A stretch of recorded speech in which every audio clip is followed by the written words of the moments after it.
আসসালামাইকুম গাইস, কি অবস্থা? সবাই কেমন আছেন? আশা করি সবাই অনেক ভালো আছেন। তো গাইস, আজকে একটা বিশেষ জায়গায় ঘোরার জন্য চলে আসলাম আমরা, আমি আর জান্নাতুল।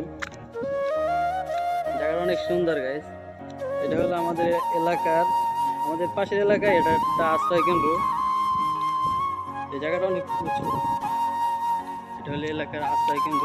যদি কোনোদিন কোনো ঘূর্ণিঝড় আসে তো এখানে মানুষ আশ্রয় নেবে, তার জন্য এটা তৈরি করা হয়েছে। এখানে আপনাদের সাইডটা দেখাই একবার, দেখেন সাইডটা অনেক উঁচু। আর এর দিকটা হলে বিল, ধানের জমি, এগুলো সব দিকে যত জমি আছে সব ধানের জমি। গাইস, ঢালটা দেখেন কতটা উঁচু করে। এটা হলে ঘূর্ণিঝড় আশ্রয় কেন্দ্র। জায়গাটা অনেক সুন্দর। তো ফোনে কিন্তু দেখলে অতটা বোঝা যায় না, যদি কাছ থেকে দেখেন তাহলে বোঝা যাবে অনেক সুন্দর। আর সাইড আছে ঘের, মাছের ঘের, পাঙ্গাস মাছের চাষ করা হয়।